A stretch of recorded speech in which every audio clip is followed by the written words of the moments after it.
Welcome to the American Southwest and the Red Rocks of Sedona, Arizona, where we begin the Earth Sky Heart Workshop with author and teacher Drunvalo Melchizedek. Hi, I'm Drunvalo Melchizedek, and welcome to the Earth Sky Heart Workshop. I'll be guiding you through this film as you learn the material. There'll be several sacred ceremonies that you will be experiencing through here, and many meditations that you will have to learn and practice as you do this. Take the time, be part of these ceremonies and be part of the material that you're learning, because you need to not just see it and know it, but you need to actually learn it and live it and breathe it. Now I'd like to introduce you to the Creative Life Center. In the main room, there's 120 people from countries all over the world that are participating. You will slowly meet these people as they ask questions and as they participate through the workshop. They came here as just friends and people that barely knew each other, and over 5 days they became very close, almost like a family, through this experience. We filmed this using state-of-the-art cameras and equipment, hoping to enhance your experience through these next 5 days. So relax, get comfortable, and don't be serious. It's better if you approach this as a little child and just relax and not think of everything as so important that you have to learn it or have to know and you have to do it right. Just be there, be present, open your heart, and it'll all come to you. You'll all understand it over time, and you will remember who you really are. May this work that happens over the next 5 days be a blessing in your life and all those that you love. Now let's get started with day one, the day of the opening.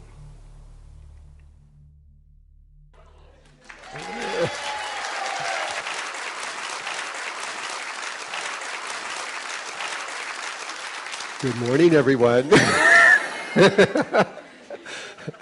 Welcome to Hollywood. Okay, we're in Arizona, Sedona, Arizona, and this is the Earth Sky Heart Workshop. And this is going to be, I don't think they probably told you this, but this is going to be the last one ever.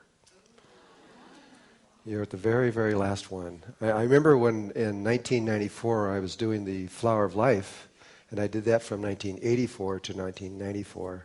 And then all of a sudden I realized, wow, it's over, and then other people took it on. There was about 350 facilitators that went around the world to teach it. And then after that I realized, well, there was all kinds of missing stuff. There were things that I forgot to put in the book. I thought I did, but I didn't. And then there was a lot of stuff that I've learned over time. The evolution just kept going. And so this workshop has evolved pretty dramatically, especially in the last 2 or 3 years. And at this point, we have permission to change everything. Now, for you who have started with the Merkaba, this is perfect. This is exactly what you need. But in the future, starting in July, we're going to do something very different. It actually isn't different in the content, it's the way that it is delivered. Initially, it was decided by the Ascended Masters that they couldn't deliver this information the way that they always had, meaning they gave it first from the female point of view and then from the male point of view. And so they began with the heart. That's where they started. They didn't talk about the Merkaba. The Merkaba wasn't the first thing, it was the last thing that was discussed. And that's still true in Tibetan Buddhism. If you're studying Tibetan Buddhism, you don't know about the Merkaba. You have to die first before you can find out about it. You have to die 13 times. You have to go through 13 lifetimes before they even discuss that with you. And then finally they do, and they put you up on usually like 20,000 feet in the air where it's about 100 below zero, and they put wet blankets on you. You're naked, and they put wet blankets on you, and they say, hope you live. And you've got about 10 seconds to do it right, and all you do is you program your Merkaba that within it, it's whatever temperature you set at, It is that temperature, and you will melt the circle out, and their teachers can see that taking place, and then they know that you knew or you know what you're talking about. If you don't, you die. But I don't know if anybody's ever died. You can actually get that. You can buy that video. They actually, which is hard for me to believe, but the Tibetans allowed them, which is about 7 years ago or so, to video an actual monk doing this. And you can, I think it's with the Discovery Channel or the History Channel, one of those kind of channels. It would take a little research, I'm sure you could find it, but you can get it and you can see this happening. Okay, anyway, when the Ascended Masters first put this out, which was about roughly 1980, before I started teaching, they gave it out through the female way, and nobody showed up but females. There'd be like a room full of females and one guy back in the corner doing his fingernails, you know, and nobody came. Not both sides of the coin. They didn't come. And it was clear after about 3 or 4 years that this was not working.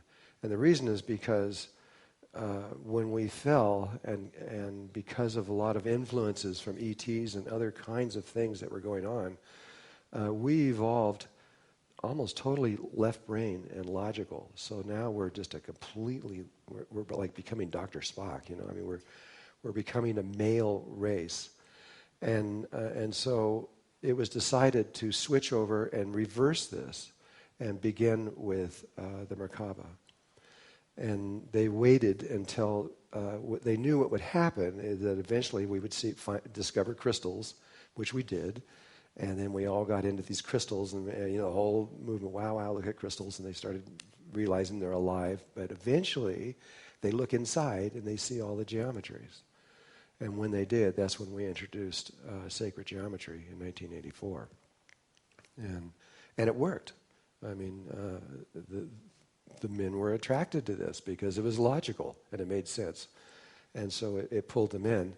And that was required. We couldn't just do the women. We had to do both the men and the women. And so that worked, and it's been continuing up, but it had a lot of side effects that normally don't happen. Because we introduce something as sacred as the Merkaba, while people still had these huge egos, it caused people to take it, run with it, change it, make all kinds of changes in it that you can't do. You can't change even one tiny thing in it, or it doesn't work.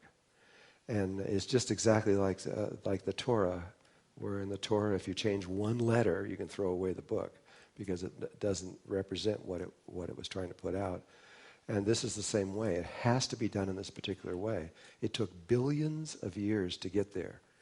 And a lot of life was lost. Whole planets were destroyed because they were attempting to do something that didn't work.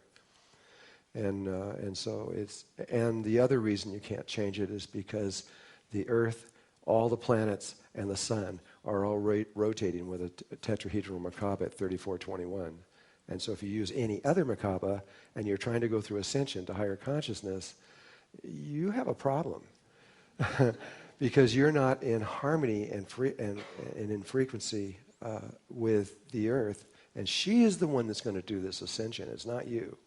You may think you're doing it, but she's doing it. And you need to be in harmony with her as you move through these various levels of consciousness. When we get to the fourth dimension, she's going to change her Merkaba to something else. Who knows what she's going to change it to? She's a woman. She'll do anything. We don't know what she's going to do. We know all the options that she could do, but what she's going to do and actually do, we'll find out. And when we do, ours will also change automatically. We will map right with her as she makes all these changes. Anyway, all this for the last 10 years has had certain problems that we've never seen before. But we've made it to this point, and we have made it, by the way. We're going to go, for sure, absolutely, we're going to go all the way. Humanity is not going to do a wipeout. And there was a lot of life. Yeah, I was pretty excited when I found out too. Well, because I found out, there are a lot of life around the universe that really didn't think we were going to make it. They just said, there's no way, we can't possibly do this. But we did. And it was a big surprise for a lot of people. And then there were all these other people, they will make it, absolutely, they're going to make it. But because we were affecting everyone, what happens here is going to affect all life everywhere, without any exception. It's going to affect everyone. And now that the universe knows it's worked and everything, people have relaxed everywhere, because it was kind of scary for a while for some people. When I say people, I mean ET people that are there are still people. They just look different. So now what we have permission to do is to completely rewrite this back to the way that it was originally given. And we can do this now because we have changed. We are not who we were 25 years ago or so. We have really, really, really changed. A lot of the things I'm going to be talking about in this workshop today, 25 years ago, if you even brought it up, they'd just throw you in a garbage can or something. They wouldn't ever believe you or think it was even possible. And so we have already made changes within us that are huge. And because of this, we can begin in the original way. And we start with the heart. And we actually move up the chakra instead of down. And it's at this point it will be a lot easier, a lot simpler than the route that you guys took. The Merkaba is complicated. Sacred geometry is complicated. Well, you don't even have to know that stuff. Here we're going to begin with the heart. We're going to learn about sexual energy and the relationship of it. Move up the throat through to the tongue, and from there up to the thalamus gland. There's a whole thing that we're going to still do it, but we're going to do this in a different order. And what happens is when you do it in this other order, at least this is what has always happened before. We won't know for sure if this is going to happen until we see it happen. But what has always happened before is when you do it in this other way, the Merkaba happens automatically. You don't even have to do it. It just goes out. It's still just as powerful. You can still program it and work like it any other way, but you don't even need to know it has tetrahedrons. You don't have to know anything, which is pretty much how most people throughout the universe learn this. They learned it by experience and then later studied it and understood what it was internally. But they picked it up right away. And this is happening all over the world right now. There's people that don't know, even know what the word Merkaba is, and they're just sitting there. But because of the changes that are happening within us, it's just happening to them. They're just sitting in a bathtub or something, and they can feel this thing rotating around them, What's that? And they're figuring it out. That began right before the turn of the last century is when we started noticing that happen around the world. It's going a lot faster now. There are millions of millions. There's probably over at least 100 million people in their Merkabas now. It's really out there. And it's moving faster at this moment. This is a great time to be alive. It is. It's just exciting. I can hardly stand it. What's going on with the sun right now is awesome. And the magnetic fields. It looks like the science thinks that it's negative. They think that this is scary, and it potentially could shut the planet down. Literally close it down. But I'm going to talk about this in depth at one point, probably on the third day, because there's something going on that if you understand it, and you understand what it is, and you know your energy fields, you can take this energy and make it really positive instead of negative. And because it's happening right now, it's making people all over the world sick. There's lots and lots of people getting sick, and there's about 35 different types of sickness and illnesses coming out from it. But it's all being caused by the magnetic field and the stress that's in the magnetic field right now. But we'll get into all this. And anyway, beginning in July, there'll be a new training for anyone who wishes to teach this work. If you want to, and if you think you can, you can. However, we're only going to give 2 of these trainings. We're not going to do this all the time. I mean, maybe it might be another one in the future, but there's one in July and there's one in January 2012.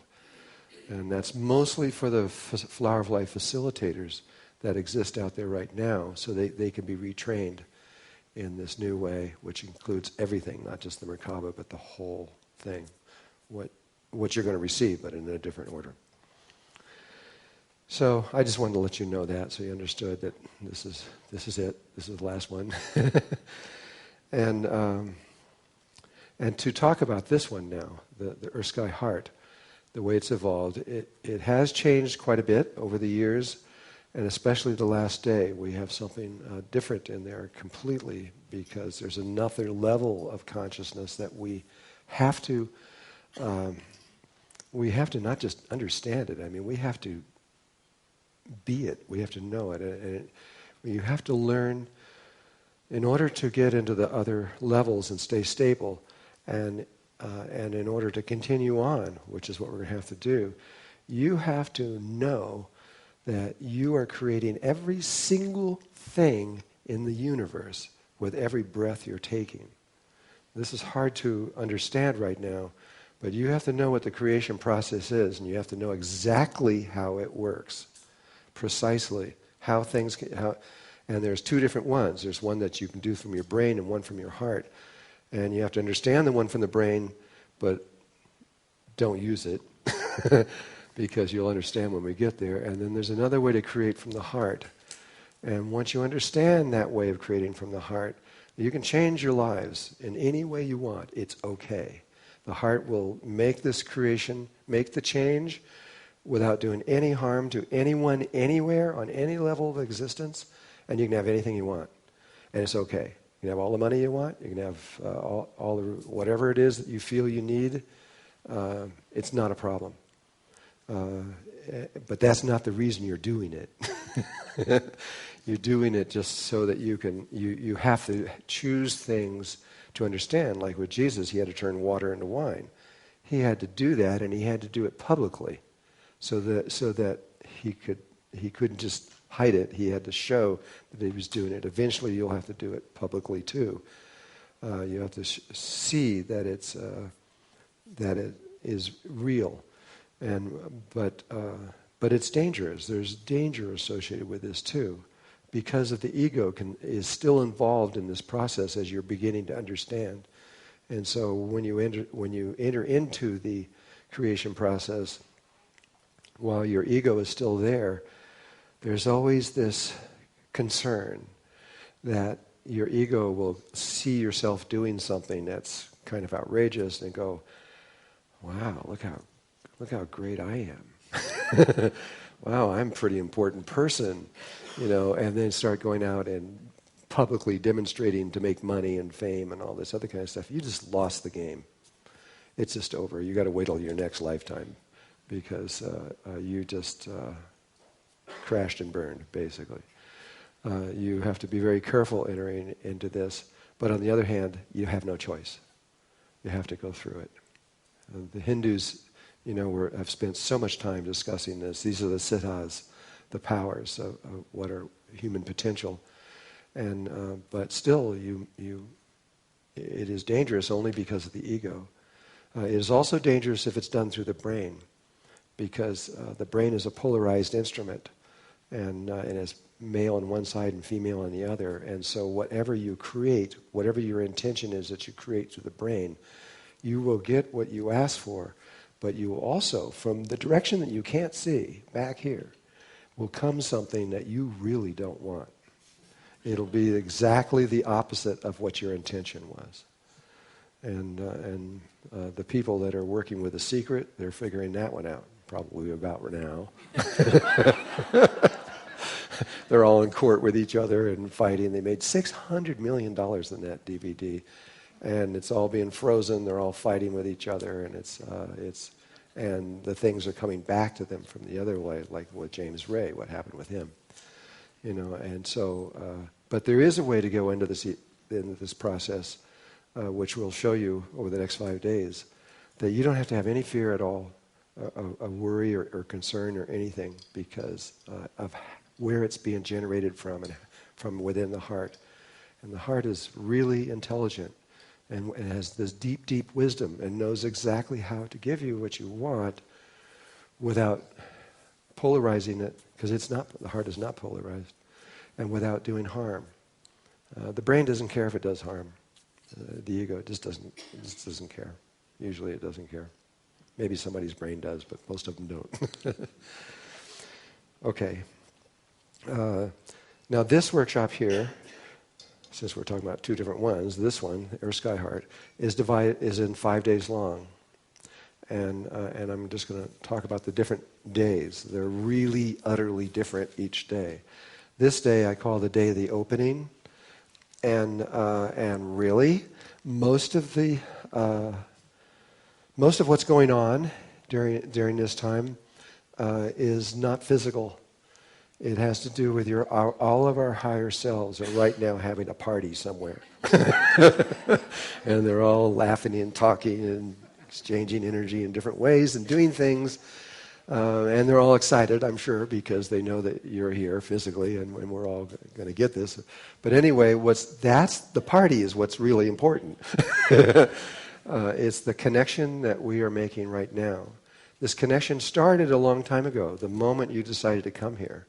We connected in the dream world. Probably a lot of you may remember this, some of you may not, but probably a very large number do remember. And we used the ancient Egyptian Temple of Dreams and what they've learned in that as a school to begin the process.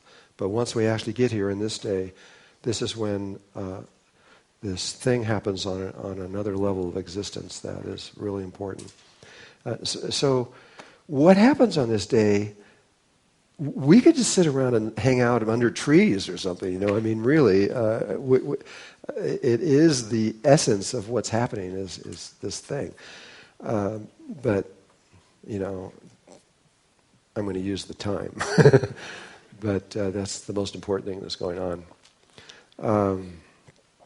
Then tomorrow, we're going to switch from that to the body itself, and it'll be a day of healing, and primarily working on the chakra system and specifically on the two heart chakras.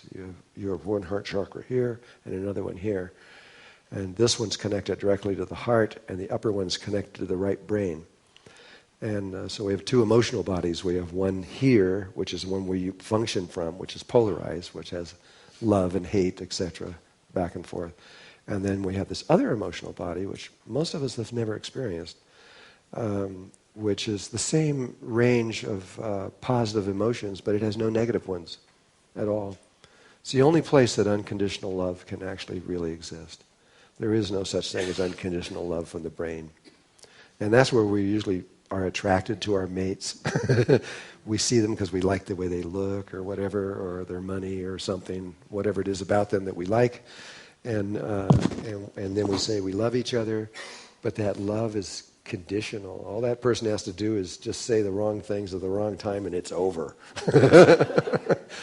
But not true with the heart. If you actually fell in love with someone from your heart, it wouldn't matter. It wouldn't make any difference what you were doing. You would never stop loving that person, ever. And so this is another part of all of this. So we're going to focus on these two heart chakras because that's where most of our trauma is. We also have deep trauma in our sexual chakra, but it's usually related. There's usually a relationship between it. If you get this, you'll get a lot of the sexual trauma also. And this is stopping a lot of people from being able to spiritually evolve. There are other things that are stopping us. There's other levels in our emotional body. That's not the only thing, but this is the biggest one. And so if we can just get that one, you'll find that your meditation is easier, clearer, and you can expand farther. If you don't do anything about this, then what happens is you go up, you hit a certain level of meditation, and then you can go for 30 years and you don't go 1 inch further because those traumas stop you from proceeding any further. And so it's important that we do this. And it's kind of fun, the way it's been laid out. This was Archangel Michael who created this. It was not me. Maybe tomorrow when we get into it, I'll talk about it. And then after that, we're going to go into day 3, which is the day of the mind. Again, total shift to something completely different. And we're going to, a lot of concepts and ideas and of everything that we're going to try to straighten out so that you can understand what is going on and what's happening on a lot of different levels. It helps your mental way of perceiving what's going on. And that also can, ideas can also stop you. Look what religions do and a lot of things, because if you have the wrong concept, it can stop you also. And then on the 4th day, we go into the day of the heart, and that is the. I usually hardly wait for that day. I like it, and it's a totally soft, a different kind of day, and distinctly different than the day before, which is the mind. We're going to go into the heart, and that'll be all day long. And then on the 5th day, the last day, we're going to go into what's called Tantra of the Heart. And because sexual energy is important in life. It isn't just pleasure. There is a lot more associated with it. Sexual energy can create a human being, a baby, but it can also create anything in existence. Planets, galaxies, anything. It takes 3 people to do it. You can't do it by yourself when you start creating on these levels. But it takes 3 people to create a baby. It takes one mommy, a daddy, and the baby. And one is male, one is female, and the baby can be male or female. So it takes 2 males and a female, or 2 females and a male, to create anything on these higher levels. That's minimum. You can have a lot more. Sometimes there's hundreds or thousands more that are working together to do things, but that's the minimum number. And so we're going to go into, that's where we're going to get deep into the creation process of how everything works.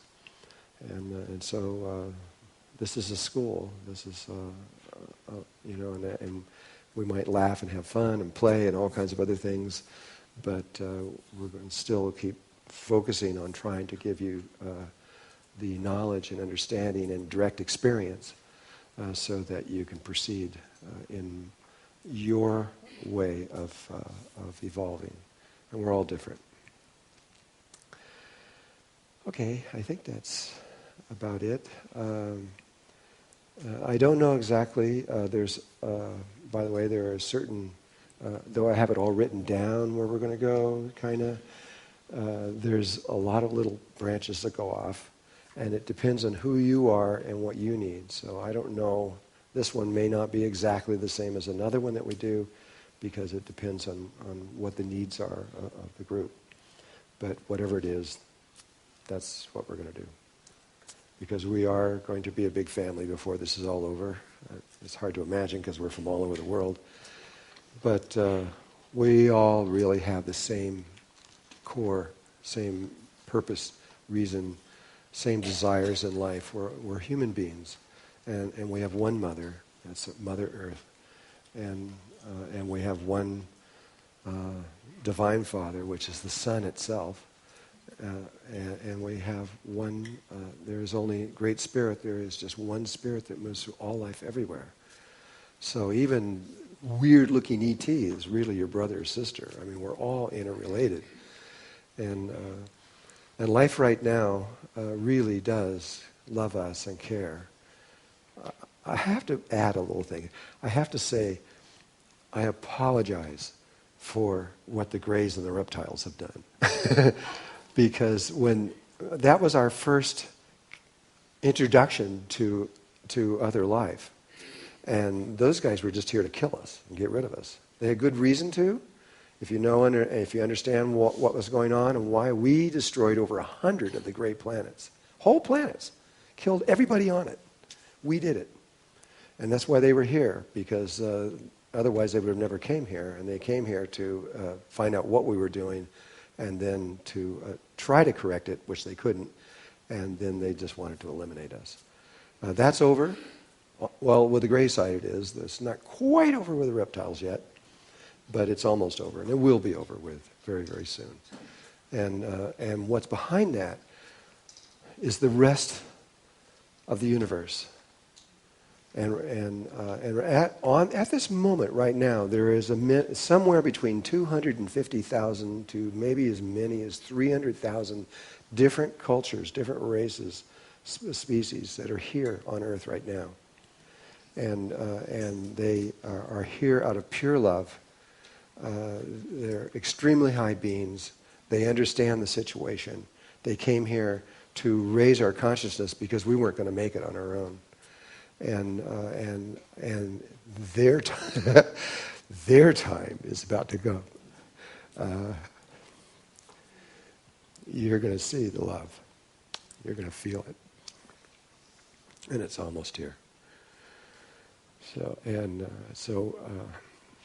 you're going to see this just over the next 2-3 years or less. You're going to realize that how much life is here. And how much they care about us and how powerful they are. They're incredible. And so that's why I was apologizing about the grays and reptiles, because, and there's a few other little races that are with them, because they had an agenda and they were trying to fulfill that agenda. But that's going to end, and it's going to be replaced with something that's going to make you feel a lot better about life. Okay, I will tell you a little bit about myself, because you're going to ask me the questions anyway, so a few things. I'm married. My wife is Claudette. I have 5 kids. I've been very busy. 3 of them from another family. They're ranging from about 35 to 39. And then I'm starting all over with an 18-year-old and a 20-year-old girl, Marley and Mia, and they live here. And what other questions you asked me? I can't remember.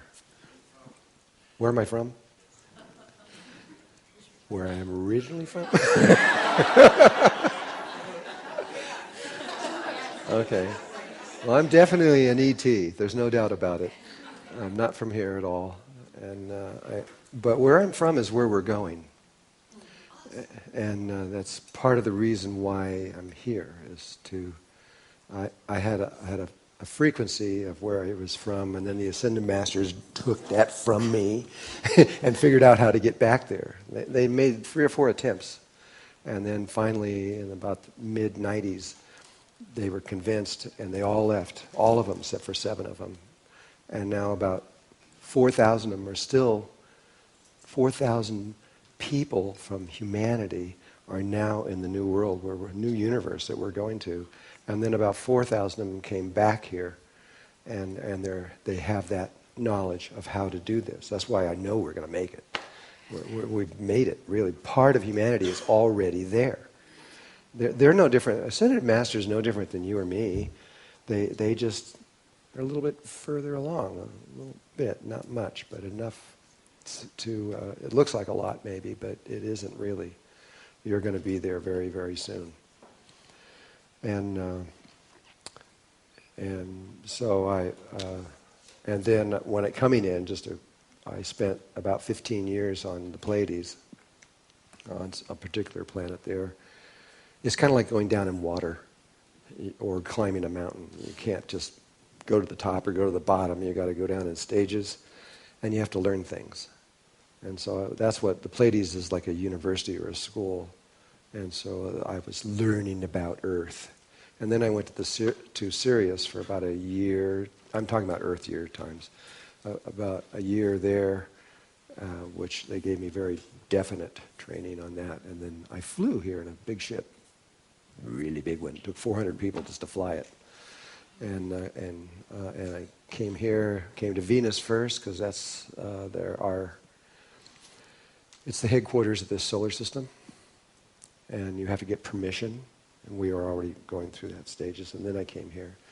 I came here in 1840, but immediately went into the fourth dimension of the earth looking for somebody, and there was nobody there, and nobody that had any consciousness hardly. And then went up and found them all. All the Ascended Masters were in the sixth dimension of the earth's awareness. And spent about 10 years trying to understand. And then I felt like I knew it. I came down and I was born my first lifetime here in 1850, and then died in 1890.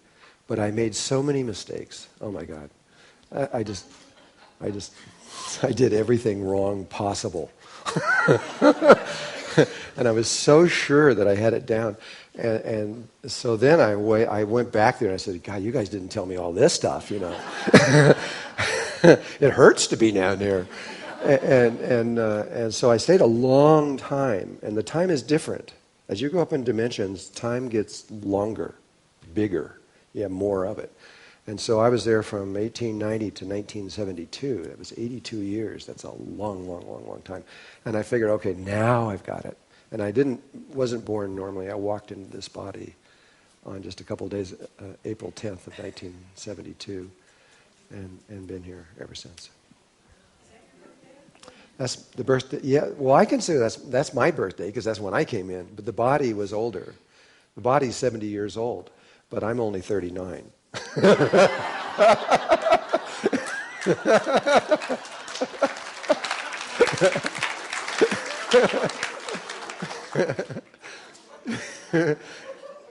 But I can only say that for one more year. And oh yeah, he asked if I remember this. I remember everything.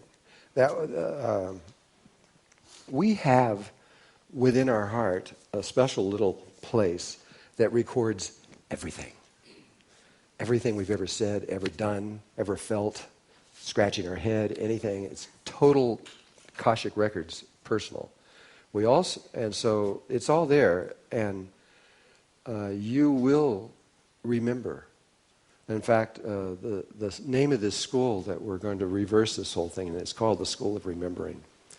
Because you don't need to learn anything.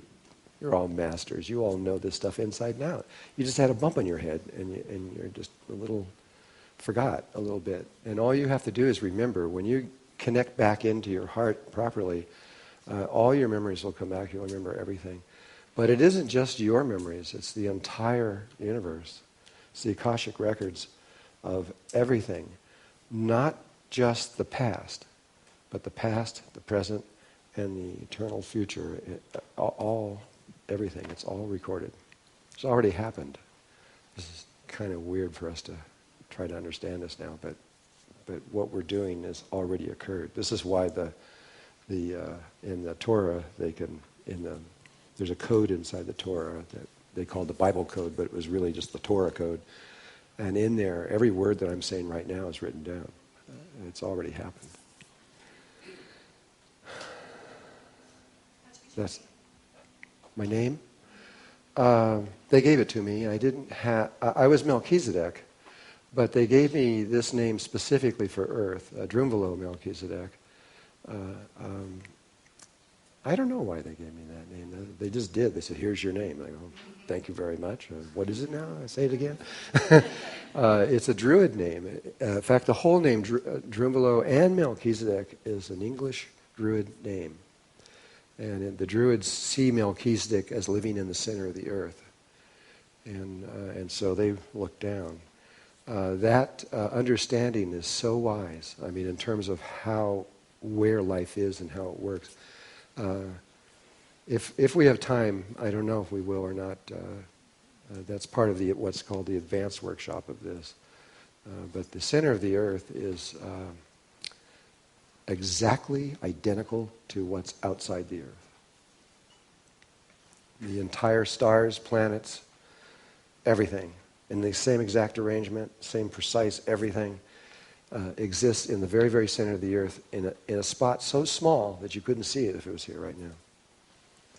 And this is what it's all about. The Fibonacci the golden mean rectangle rotates in, or the spiral, if you want to look at it that way, rotates in forever and ever and ever, going in, getting smaller and smaller and smaller forever. That's what's in the earth. But from this place where we are right now, whatever size you start at, it'll also rotate out forever and ever and ever and expand forever and ever. And that's what you see out there. And they are the same. Nassim Harriman is actually proving this right now. He's a physicist, PhD, I believe. He's not PhD? What is he? Self-taught. Self-taught. He's not. He doesn't have a degree? I didn't know that. I've been for 30 years to think outside the box. Yeah. Okay. Well, I didn't know that. That's interesting to know that because he was putting himself off like he was. That's why he calls himself scientist. Okay. What we're going to do now is I have to check your Merkabas. Now, everybody here is supposed to have been practicing this for at least 6 weeks before you got here, so you can understand. But still, what I've discovered all over the world is that people make mistakes. They don't understand something, and they start doing a practice in there, and that practice is not going to benefit them at all.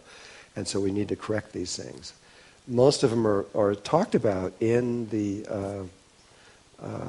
books, but people just sort of glance over that. They just keep right on going, and they never really notice it.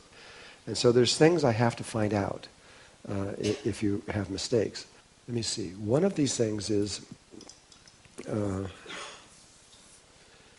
probably, I'm just going to start with the most important one.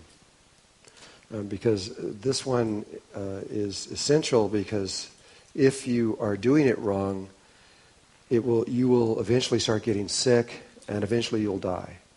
So, it's pretty important. And there's people out there actually teaching this, which really blows my mind, and there's nothing I can do or you can do about it. It's just the way it is. There's got to be casualties in this. But you can't reverse your field.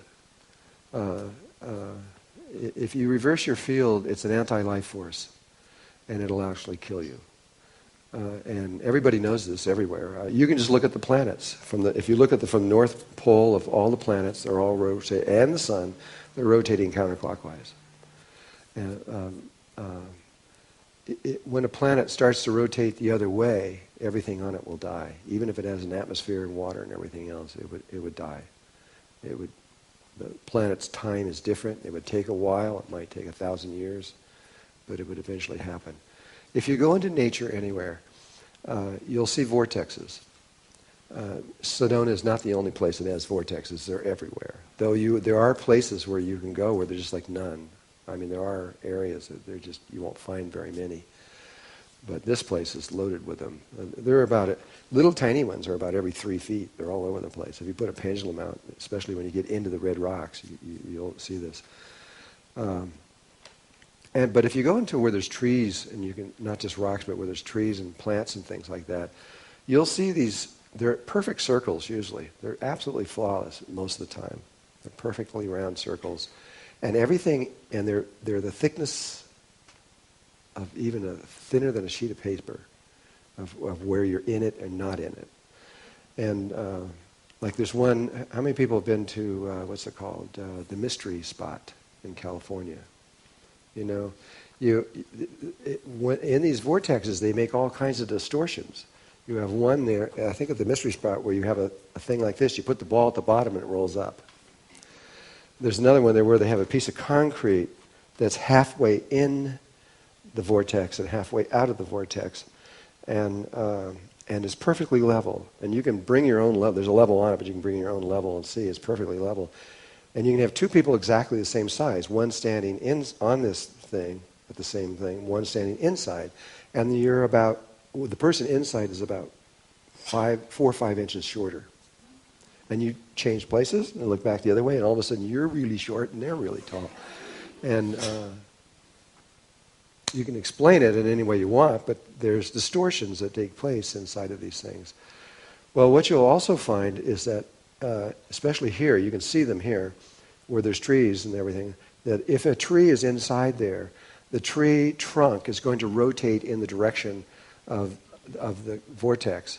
And so you'll see tree trunks that are just twisted around like this. If they happen to be in a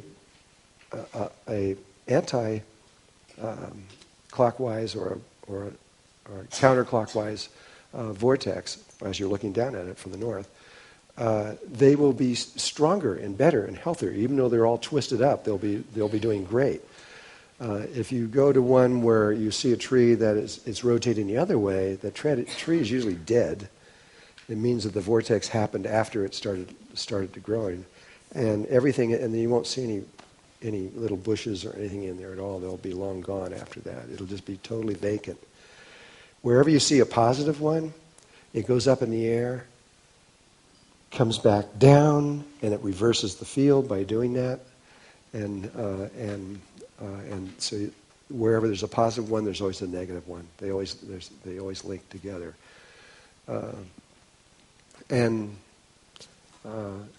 Well, we're the same way. And so if you rotate your field this way, you're fine. But if you switch those fields and go that way, you've just created an anti-life force field around your body, and you're going to get weak and eventually get sick, and eventually you won't be able to survive.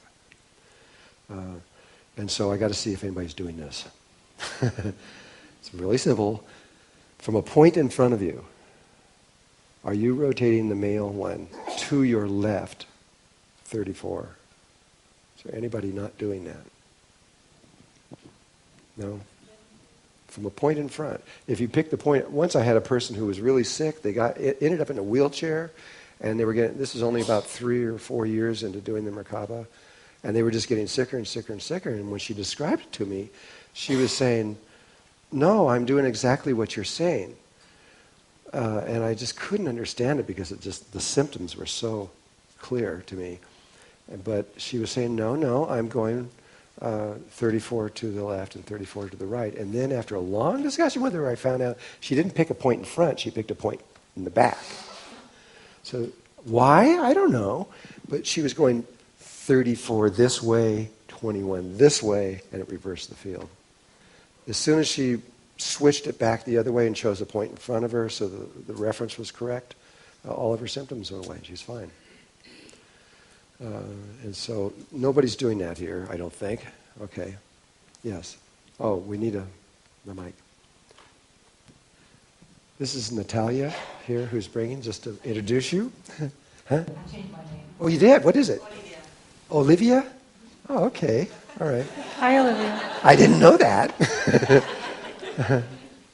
In the book, in the explanation, in the whole rotation with one going one way and one going the other way, I found that in meditating, it was so complex that my brain just curled.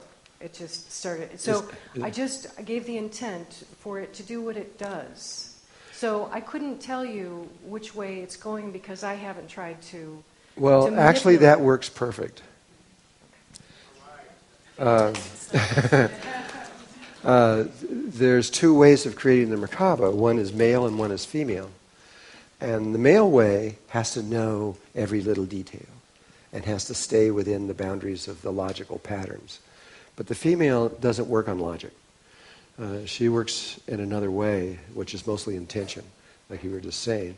And you can do that. But my instructions were to teach the male way, to get the males to come into this. Now, with this new way that we're about to do it, that's exactly what will happen. When you get to the final patterns and you get all these things linked up, you just tell it to do it, and you don't even have to know what's spinning around you or what or how, and it'll do it perfectly. And it's mostly women throughout the world that are doing it in this way. That men can do it just as well, but men tend to want to go to the logical way. And so you're fine. Okay? The next one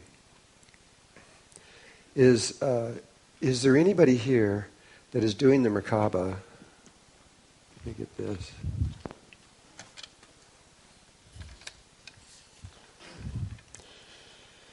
where you have I'll try to lock this. Don't move, no. I want to move. With this point, this is the male point forward and the female point forward. It doesn't really matter. I'll use the male one. But is there anybody taking this male or the sun tetrahedron and spinning it one way and the female one and spinning it in the other way? Is there anyone doing that? Just so you know, there's a spectrum of Merkabas that are possible. The universe has found a little more than 100,000. It's about 100,000 and 200, approximately. And that's what they've learned. And they haven't found a new one in a very, very long time because they've exhausted all possibilities. But if you spin the top one way and the bottom one the other way, that's the first one. It's the very first, simplest, easiest way to create an energy field around your body. And medicine men and shamans all around the world have been doing this for thousands of years. And there's nothing wrong with it. It's just that it's very, very limited. You can go fourth dimensional, but you can't go any higher. And so you can do fancy things. I mean, you can disappear. You can, all kinds of stuff. And you can gain information and knowledge and lots of things you can do that shamans have done with it. But it's not capable of making the movement that we need to make. And so they eliminated that one and went to the second one. And the second one is the realization that there's actually 3 sets of these things. And they're on the same axis. And so when they're stationary, which is where they are around most people, if you could psychically see them, you'd just see one set sitting there when there's actually 3 because of the same size and the same axis. But there's one set that is male, that is electrical in nature, and it's basically our mind, and it moves this way, counterclockwise relative to where I am. And then the female one, which is magnetic in nature and is the emotional body work, and it goes the other way. And then there's one that's fixed, that doesn't move. However, just so you understand, because a lot of people don't understand this, the difference between 34 and 21 is 13. And so the whole thing, if you put it into a computer and made this computer model to do it, you'd see it. The whole thing rotates around counterclockwise at 13, while the other things are doing this thing in the middle in there. Yes, it is complicated. The human body is complicated. If you look inside the muscles and all the nerves and all the stuff that's in here, it's amazing what's going on inside here. And our light body is actually really simple compared to the other, but it's still complicated. So just with your intention, make sure that you understand that it's a full set going that way, a full set going that way, and one set that's fixed. And it'll be fine. However, let me find out if there's any other. Because if you have been doing this with just the top one and the bottom one other one, when you switch, when you realize the situation and you switch to this system, usually for the first time, what I see a lot of times, may not happen now, but it usually does, the person just breaks out in a sweat. I mean, just like they get really hot and start sweating. And it lasts about 5 minutes, and it never happens again. So I'm just telling you that now so that if you do change this later and you do break out in the sweat, just don't worry about it. It'll go away and you'll never have it again. It's the body. This is a lot more energy. It's really many, many, many times more energy. And the body, when it actually experiences it, sometimes has a little reaction. One more. Yeah. Okay. Yes. So when I started doing it, I did the top and the bottom, and I felt the heat, and now I understand what happened. But then I switch it. But when I do the intention, instead of spinning like this and like that, it spins like this over the top. And it spins like that. Why? I mean, it just happens. There are a few people in the world that it happens with. It's very, very rare. You're about 1 in maybe 400,000 or 500,000 people. It's very rare that instead of spinning this way, it spins over the top. It does that. If that's what's happening with you, and it's natural, you didn't intend it or force it or anything to do it, don't worry about it. Stay there and just do it, coming out at the sides rather than out through the axis.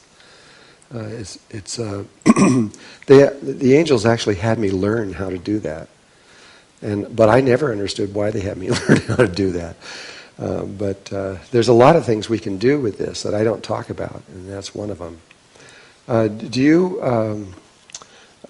I've only met maybe 3 or 4 people. You're probably about the 5th one ever. Do you have all of these other people had this particular problem. And it was that if they stand in a certain direction, in a certain place, and they stand there for a little bit, they begin to dissolve. They disappear. So nothing like this has ever happened to you? Not yet. Not but you're waiting.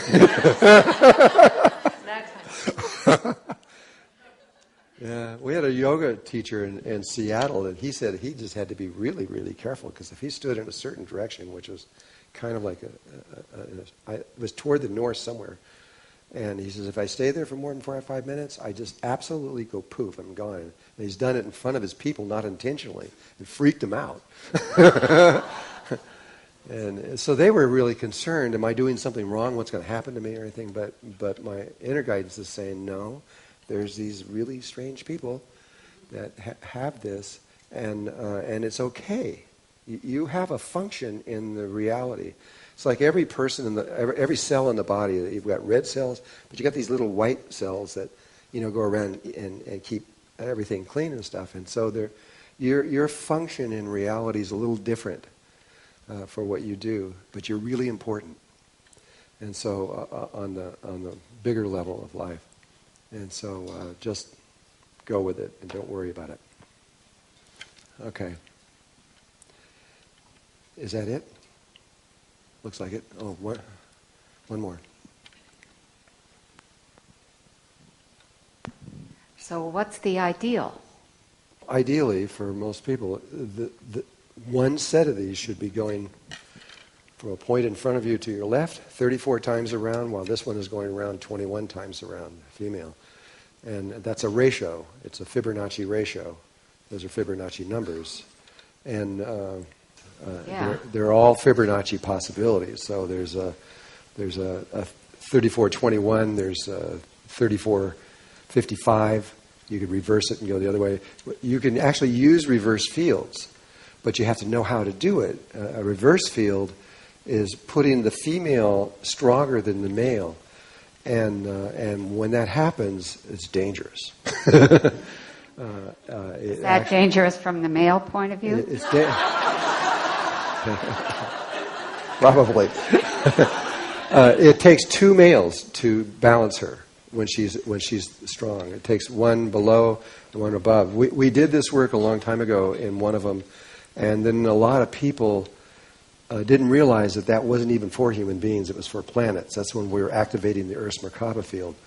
And her Merkaba field had been shut down for over 500 years. It was actually recorded in the Mayan calendar.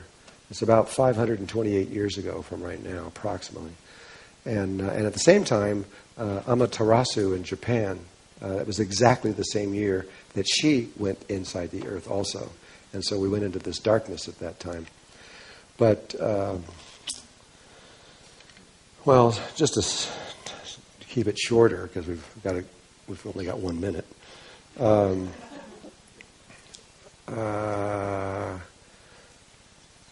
I lost where I was going with that. Got into Amaterasu and huh? The ideal for us now, for most people, and there are exceptions, is a star tetrahedronal Merkaba rotating 34 times and 21 times. And that's for us right now. Again, once we make this consciousness change, we're going to go up in energy dramatically. Our body right now is almost pure mass and very little energy. When we get through here, our body is going to be almost pure energy and very little mass. In fact, if I was fourth dimensional right now, you wouldn't be able to see me, but I'd be here. but you wouldn't be able to see me because my atoms are at such tremendous distances that you just see right through me. It's really true with everything. I mean, these walls and everything, there's nothing there. It's all space. It's just like looking into the stars. It's all space. There's very, very little matter there. Yeah. So when I see through my hand, is that the same As what? as when my hand disappears and I look at it? Well, it means that your consciousness is beginning to, as long as it's not an illusion that's happening with you. Well, I mean, that's possible too. But I know I've done what you're talking about, and if you do, you're starting to interface with the fourth dimension, and you can see right through it. We have a lot of potential. We can do all kinds of things, and we don't have any idea, so we don't do them. But human potential is just unbelievable, and it doesn't happen all over the world because we don't know we can do these things, and what's possible. But yeah, you could see right through walls. You can do amazing things. If you can even walk through walls. They've got the Chinese scientists, their scientific thing, have completely recorded and using scientific method have now 3 human beings that have walked through a solid wall. And that was recorded in the science journals all the way up there. But other scientists read this and they go, they don't even know what to do with it. They just turn the page and keep going because they don't know where it is. But it is. They've watched people do this. Yeah. I've been doing the Merkaba for about over 6 weeks, and I've been doing the single, the left of the male and the right of the female, and just the single, and that's why I couldn't quite understand the book. But last night I started doing the set of you got the whole set going. Yeah. Okay. And I always before was cold, always cold. We actually have a thermostat in our body. It's right here at the thymus gland, right here. And you can set it. You can change your thermostat so you're warm or cool, whatever you want. And they teach this as one of the siddhas in India. I used to have a guy in Taos when I was living there. And he came out of India, and it was in the summer, and he was wearing shorts and a T-shirt and nothing else, no shoes or anything. And then when we approached winter, in Taos, it gets 25 below zero. And at 25 below zero, I remember going, I'm in down jackets, I got stuff all over, everything like that. And he's still in a shorts and T-shirt, and we're just going for a walk out in the snow. And he sits down, and he just starts melting everything around him. And I had to talk to him about this, And he says, oh yeah, it's just right here. It's your thalamus. You can just adjust it with your intention. And once you set that, then that's your temperature. And so I've never been cold since then. I just don't get cold hardly at all. I mean, I still wear jackets and things, but I never get cold. The disc that pops out. What's really interesting is almost everybody got this one wrong. It's like 80% or something. And it took us a long time to figure it out, and then when we did figure it out, it took us even a longer time to figure out what it did. And it changes the nature of the chakras. You have to. It's not like a really, really bad thing, but it kind of just. It's like taking a camera and putting it out of focus. It's not a good thing, but it's really easy to correct. It's just wherever you have it, you just send it to the proper place, and then that's it. It's just intention. It just takes a second, and it's over with. But right now, everybody just. Take your hands and tell me by your hands where you think your disc is crossing through your body. One major disc that runs through the whole thing that's usually as wide as your entire, it's the length of the Merkaba. It looks like a flying saucer, but inside there's a flat disc actually. Okay, you all had different ideas. There's people, a lot of people were up here at the heart, some people were up here, some people were down here. Just quickly, this star tetrahedron, if you look at it from directly through one of them, then the stars are equal. But when you're looking at it sideways like that, like this, it kind of looks like this. And then these stars are smaller. I exaggerated it a little bit. These are smaller and these are bigger. And the disk runs directly through the center of it. Exactly. One half of it is above, one half is below. And this is where the base of your spine. So if you're sitting in here, this, in essence, if you were sitting on the ground, your disc is the floor. There's about a 1/16 of an inch difference. And so if you've got it up here, or or somewhere else like that, wherever you had it, you just have. We're going to make all these corrections when we get back from the thing, because there's going to be more. But all you do is, with your intention, you just bring it down to wherever it is, so it's down there. If you're sitting on a chair, it's the chair, pretty much. That's kind of an important correction. Okay, close your eyes again and look at your either look, see, or sense or feel your tetrahedrons, and see if one of them is bigger than the other. Your first view, that's usually correct. And so, how many people found that one of them was bigger than the other? It's probably more than that. Because what these tetrahedrons are is they represent all the polarities in your body in different ways, every single one of them. But the primary one, the one that where it all begins with, is the top one is your daddy and the bottom one is your mommy. That's the polarity that it all started with. And when you, especially in the first, from conception to the first 3 years of life, if one of your parents was violent with you or angry with you or abusive to you in some way, a child experiences pain on a level that we don't remember as adults. It's really huge. And they do all these things to get rid of this pain and everything, but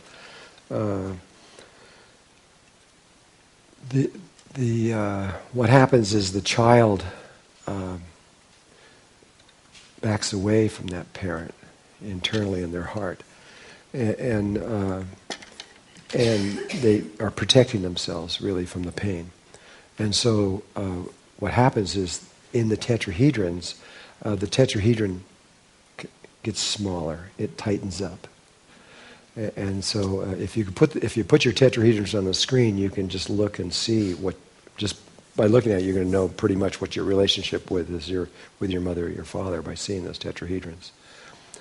And you, all I can say now is you need, if you can, if it's any possible in any way that you can, you need to begin to release these traumas that originated with your mom and your dad, if there are any. And then really you need to start then going through all the other people all the way up and release them all. That's what I was talking about before, because your emotional traumas will stop you. But I just wanted you to know that if you have one bigger than the other, that's what's going on. You have something against them. You might have both of them. Both parents did it, and you'll see both of them, even though they should be out here, they're in here and they're smaller. And I just wanted to make you aware of that, really. We talked about reverse spin. Oh yeah, this is another one that a lot of people do. Hopefully there's nobody here doing this. Some people take a set of these like this, and instead of connecting to the big ones that are around their body, they see, usually it's a visual thing, they see a small set of them like this sitting out in front of them.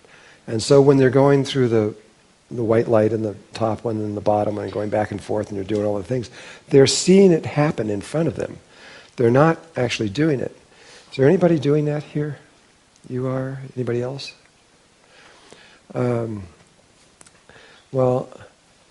I hate to be the person to tell you this, but it doesn't work. It just simply won't create a Merkaba field. What happens is the only way that you can do it is to shift that from those to the actual set, because the mind and the heart has to connect to the real thing. And if it tries to connect to an imaginary one's out in front of you, it just won't work. And so when you get a chance, you need to do that. Really, instead of seeing one out there, you got to actually see or sense or feel. You don't have to see them. If you can't see them, a lot of times that's what happens, is you can't see them, so you can see them better if you do them in front. But you must connect with the real ones, because otherwise the living field won't generate itself.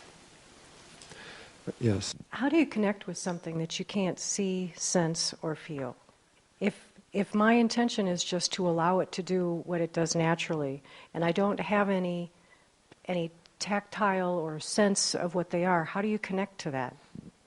Well, there's a lot of things we can't see, sense, or feel, but we know it. It's like Bluetooth, you don't see the stuff going between there, but you know it's real because here you can talk on this and it's down there.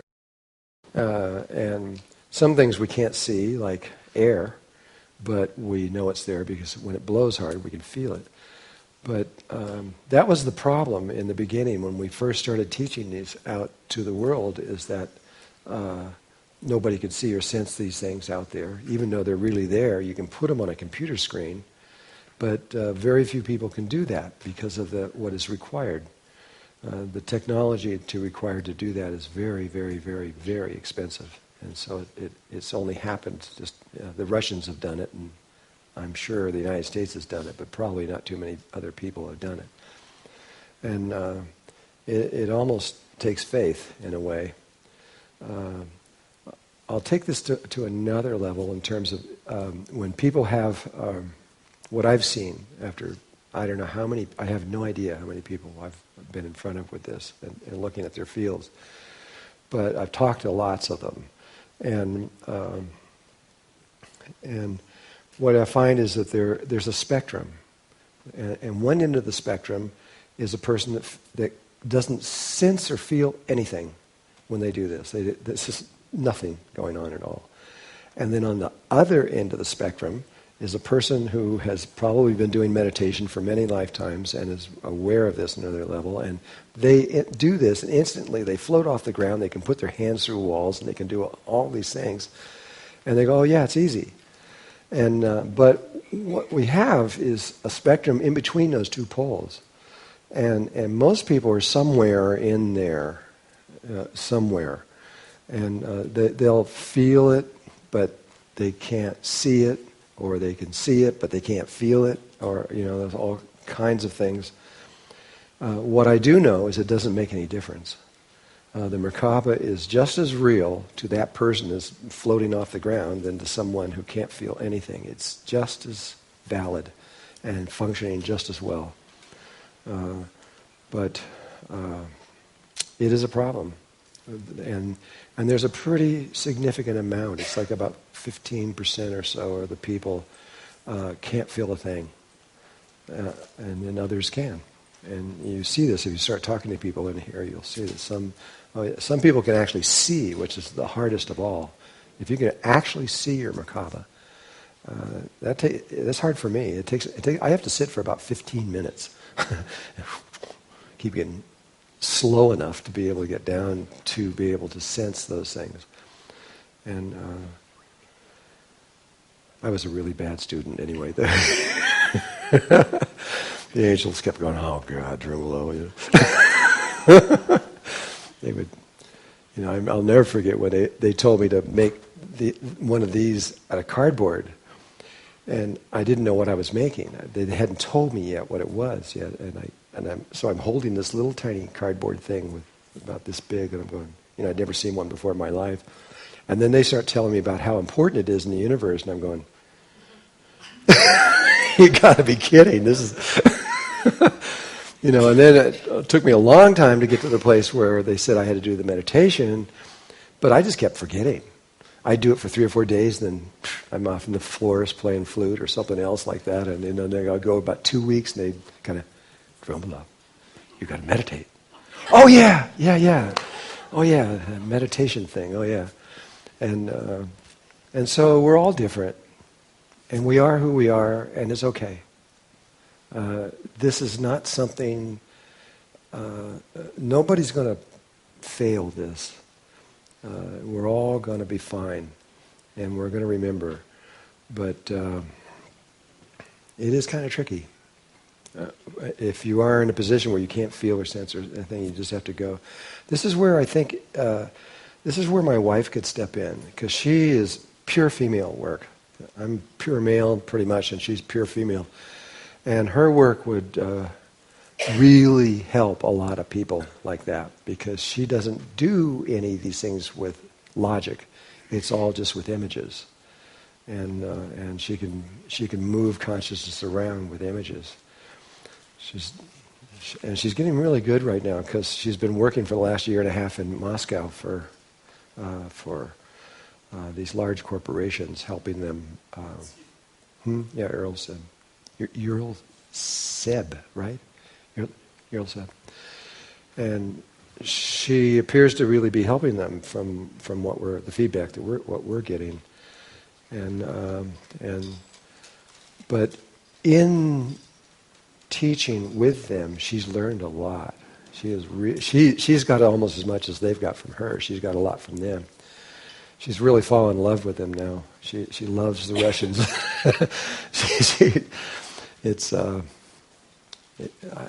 She sees who they are, because she's seen through their eyes so much, and she understands all they've been through and all the pain and all the stuff. And so she, at first, she didn't. She just wanted to do a couple and leave, but now she's at the point where she wants to keep doing this, because she's learning so much, and at the same time it's helping so many people. But she may teach here next year. We hope. Diane and I are both trying to get her to do this, do 4 of them. And it's incredibly different than anything that I'm doing at all. It's totally female. And there's no logic to anything.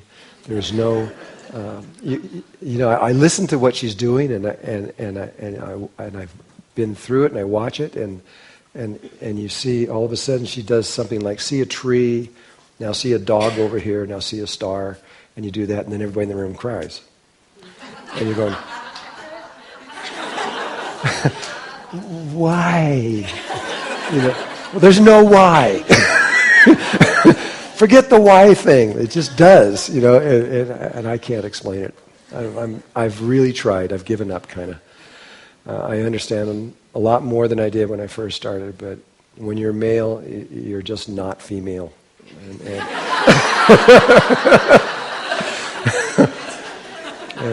it's just I can't get there from here. So anyway, I don't know what to say. That question has been asked of me so many times that I just don't know where to go with it, because you just have to hang in there long enough. With the work that we're doing today now, or over the next 5 days, it may change for you completely, because now it's not about an outer field; it's about your heart and your inner work. And once you can, the Merkaba is pretty much useless until it's connected to the heart. And then you don't even need to think about that at that point. There's the way that life uses it is kind of like a remote. It kind of uses it like a television or so. It's like it's a thing out here that can create images. You understand more, and you don't have to really think about it much. And once you really get into your heart, you can forget about doing all this stuff and everything. It will link solid. And I'm just trying to encourage you a little. Another question? Okay. This happens just very rarely, but time to time I'll get really dizzy and nauseous. Mm-hmm. And I was wondering what causes that. How long have you been doing the Merkaba? Since January. Well, we now have something superimposed over the top of this. I have, way back in the 90s, occasionally someone would say that they would get dizzy, and because you really are having something spinning around you at a very fast speed. But my intuition is that what's going on with you is probably not that, but it has to do with the magnetic field. When I talk about this, I think on the third day, there's a bunch of symptoms, and if you feel these symptoms, then you're going to realize what's going on, and then how to fix it is what we're trying to figure out now. And and the world doesn't know what to do. All the world knows is that it's affecting people's health. And okay, let me keep going with this a little bit more. Another thing, just so you know, is that when you're making the Merkaba field, the analogy of a tree and a seed is very similar. It's a living field. It's not a mechanical thing, like wheels rotating around or something. It's living. I didn't understand it when I first wrote those first two books. I thought it was the brain and the heart working, but it's not. It's the left and right brain. The left brain is going this way, and the right brain is going that way, and it has but it's alive. It's part of your consciousness. It's not something separate from you. It is part of you. And eventually you're going to find out it's way more than you think it is. It actually is the universe itself. But we haven't got there yet. But the analogy is like when you're just starting this, normally it takes a very, very long time, and it happens naturally. It just occurs. If you reach a certain level of consciousness, no matter what you look like externally, consciousness is consciousness no matter what you look like. And there's various levels of this. When you get to this level, this polarity consciousness level, and you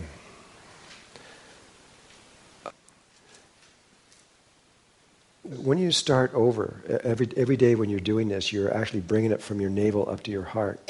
And each day you're starting over. This is synthetic. This is not natural. This is not the way that normally happens. It normally happens over usually at least 100 to 150,000 years before, and then one day you wake up and you go, oh yeah, and you understand it. Well, it's just like it's like a little tree. If you plant a seed and you put it in the ground, you have to keep watering that tree and protect it, and maybe put little things around it or a fence around it or something to protect it to grow up. And you have to keep watering it every single day, or you have to keep your attention on it. But once that tree gets up, pretty big, you can kind of let go. It will take off on its own. It's got its roots down in there. It's connected into water, and that's it. You don't have to protect it anymore. It'll take off. And the Merkaba is the same kind of way. When you first start doing it, it requires a lot of attention, and it takes about 2 years. And you have to keep doing this every year, every day, and you have to keep. It's a long process, but after 2 years, the Merkaba is permanent. It's not going to stop ever again. It'll just take off. It's part of your. Even if you were to die and reincarnate, your Merkaba would still be with you. It would stay with you. It's part of your consciousness now. It isn't part of the body, it's part of your consciousness. But your body is part of your consciousness too. Yeah, it's not separate from your consciousness either. After you finish the Merkaba meditation and you walk around and you are aware of the Merkaba field, you see the center of the spheres in the heart chakra or in the navel. And if you already see it here, why do you need all the time when you begin to start it from the navel and bring it back to that? The reason is because everybody is centered at the navel right now. And that's because the earth is. The earth has been centered there for a long time. But where she's going and what she's doing with hers and what we're trying to get everybody else to trigger is to move it up to the heart chakra. And so on the 14th breath, we move it up to the heart chakra, but that's only good for 47 hours, and it will die after 47 hours.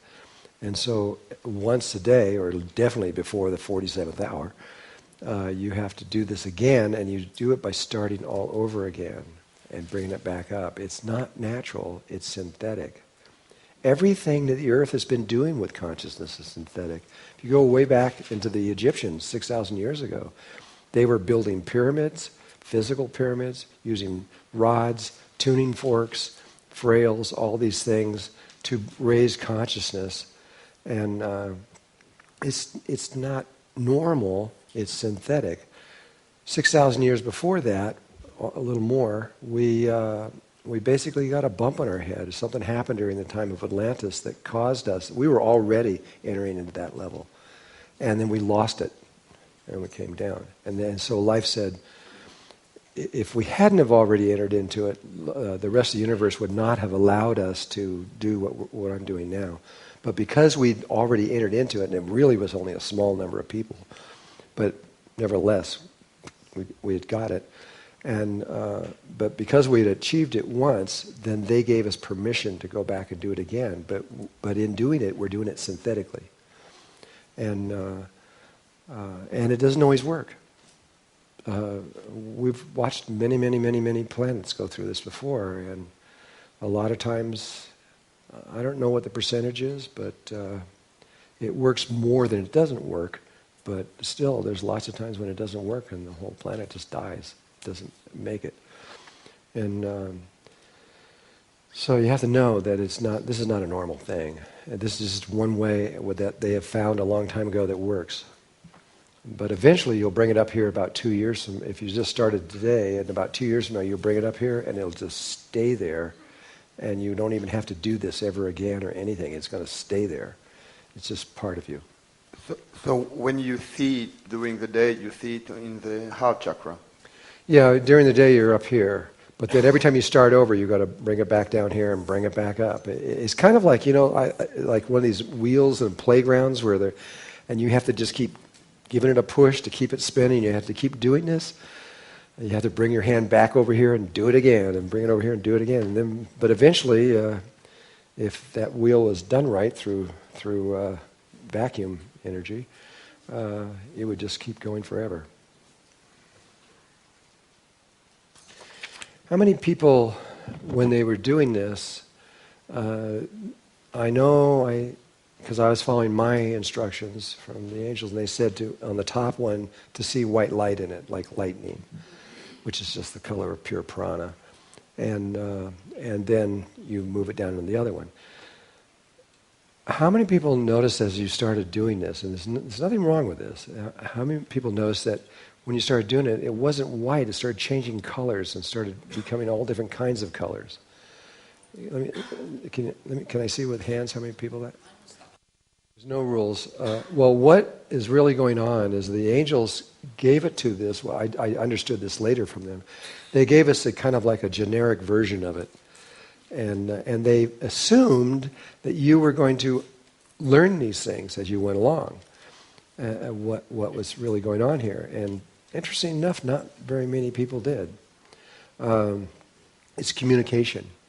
It's communication between your higher self and you. And if you watch these colors changing and everything else like that, you have to feel them. You can't think of them logically, but it's like listening to music. You can get into the logical side of music, but it's boring.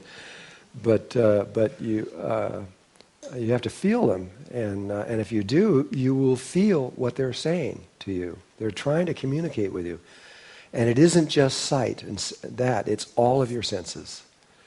It's all of them. Right now you have 5. You're going to have 6 pretty soon, and actually 7, and then it jumps to 12, 13. We're going to be about 13 here, not too long from now. But right now we have 5. So there's sight, there's sound. How many people hear their Merkaba? I know you do. You told me. You do? You do? There's other things. There's smell. There's a lot of people smell flowers or different kinds of things that are in the air around there. It's usually very positive, but if it's negative, when we say positive or negative, that's just because we're in polarity consciousness. If you're communicating with your higher self, which is in unity consciousness, they don't see that. They don't think that way. And so then there's the touch. Has anybody ever done their Merkaba and then felt?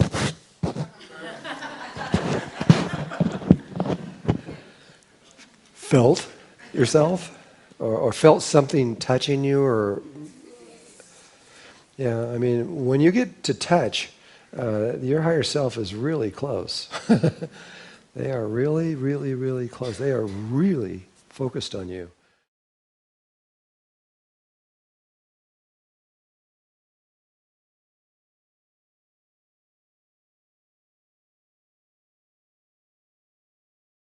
Now we're going down to the angel ceremony. This begins this whole workshop. And this is a very important ceremony. What it does is it begins to open our hearts in a way that we normally don't encounter in our everyday lives. And through a very sacred way where I bless in the 4 directions and I make a sacred space for us all, I have you chant Hu, which is H-U. And while you're chanting that, I will be going around and doing something that temporarily brings all of your chakras into balance. It doesn't last a long time, but it helps in this ceremony. And then after we do that, I will say prayers, and we will then get to the angel ceremony. The angel ceremony is a very specific thing. It is very old. Every person on earth has 2 angels that are connected to them. They may not know this, but they have to have 2 in order to have polarity. And there are 2 of you on earth. You divide your spirit into 2 different people, usually 1 male and 1 female. And there's an angel associated with each one of those people. And this one angel will know who they are. Now, you may not even believe in angels. You may not think that they're real, but just go through this anyway. What happens here is the real angel is going to stand in front of you, and then at the right time in this ceremony, with your permission, of course, we will turn them around where they're facing toward the center of the circle. They're going to move back and become part of you for the next 5 days. They will be part of your body.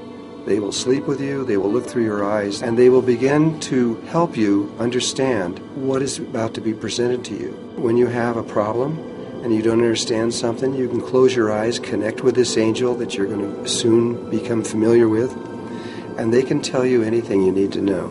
It is the beginning of what is called your higher self.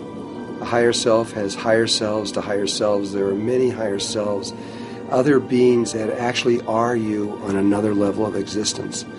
They actually interface directly in the 4th dimension with human beings. And they are you, and you exist on that level also. And so this is who you're going to be connecting with when they walk back into your body. It is not somebody else. It is you on another level of existence. And for this reason, it's okay. You can relax and let this happen. Once it does happen, they will stay here for the entire 5 days that we are doing this workshop. And then at the end of those 5 days, they will leave you. If you wish them to stay longer, that's between you and them, and you can talk to them. But right now, it's only for these 5 days. This is the prayer that we say right before we bring in the angels. And this is how the prayer goes. Great Spirit, Mother, Father, Child, God, Creator of all life everywhere, we thank you for these circles, and we thank you for the love that is flowing through these circles. For without this love, we would never be able to see you in the eyes of every person before us.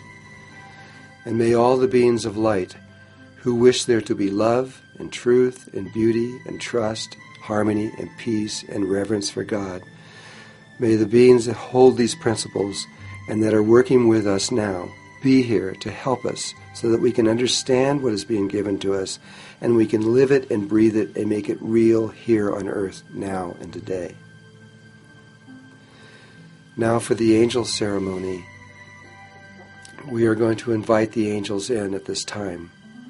And I want you to go inside yourself to invoke them or ask them to come out and to be here in front of you. And when they are here, whether you can see them or sense them or feel them, it doesn't matter. They will be here. And this will be the beginning, something that may entirely change your whole life.